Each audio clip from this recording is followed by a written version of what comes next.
مجھے ایک بچہ کہنے لگا کہ میں بڑے کام کرنا کوئی بھی توڑ نہیں چڑھتا. میں کیا تو بڑے رہن دے, کوئی ایک ہی کام کر لیکن استقامت سے کر. پتھر بھی کہیں پڑا رہ جائے نا مستقل تو اس پہ مٹی چڑھتی رہتی ہے, وہ طاقتور ہو جاتا ہے, وزنی ہو جاتا ہے.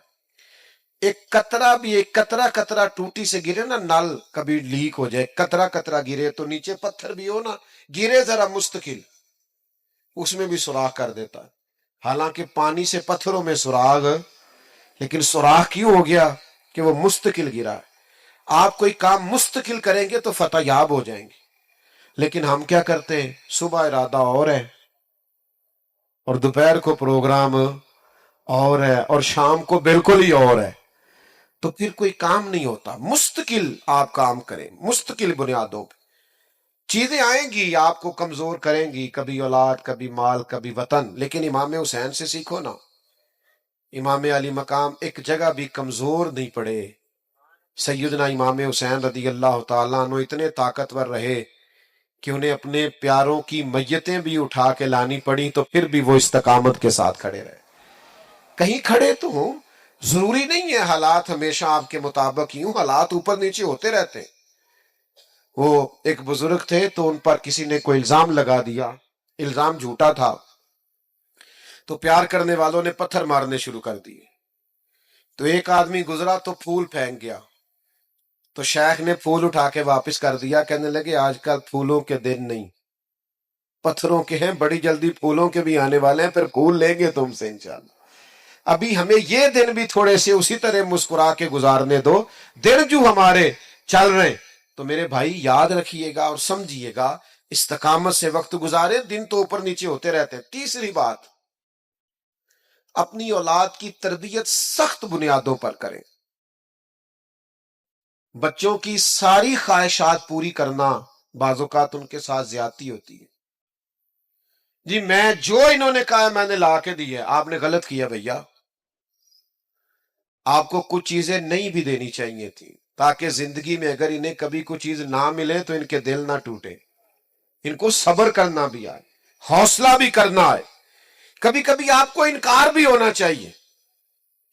یعنی وہ کچھ لوگ ایسے ہوتے ہیں جن کا پتہ ہوتا ہے ان کو انکار بھی کر دیا, نہ جا تیرے حال نہیں ہونا آتے وہ اپنے, انہیں مڑ بھی جانا کدھرے نہیں, تو نہیں جاتا بندہ. کئی دفعہ نہیں بلاتا, نہیں جاتا, نہیں زیادہ ملاقات کرتا, پتہ بندہ اپنا ہے. تو کچھ ایسے تعلقات ہوتے ہیں جو کسی قیمت پہ ٹوٹتے نہیں. تو کچھ ایسا کرے کہ اولادوں کی سخت بنیادوں پر تربیت کرے. دیکھیں نا, حضور سید عالم صلی اللہ علیہ وسلم نے تربیت کی ہے اپنی اولاد کی, تو کن بنیادوں پہ سرور کائنات نے تربیت کی؟ حضور سید عالم علیہ السلام نے اس بنیاد پر تربیت کی کہ اللہ سے دعا مانگی, اے اللہ ایک وقت روٹی دینا اور ایک وقت فاقہ دینا. فاقے رہے, ہفتہ ہفتہ فاقے رہے سیدہ پاک کے گھر میں. کائنات کے سب سے عظیم شہزادے تو یہ تھے نا, تو یہ فاقے سے رہنا اور مشقت سے رہنا. حضرت علی رضی اللہ تعالیٰ عنہ خود اپنے بچوں کی تربیت کرتے تھے. ہمارے گلی میں لڑائی ہو جائے نا اور کسی پر ظلم بھی ہو رہا تو ہم اپنے بچے سے کہتے ہیں بیٹا تو نہیں باہر جانا, ساڑی نہیں لڑائی.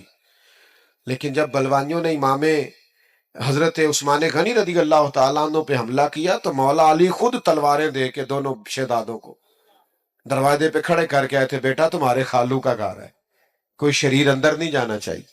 اپنے بچوں کو تیار کیا مشقت کے لیے, محنت کے لیے, جدوجہد کے لیے.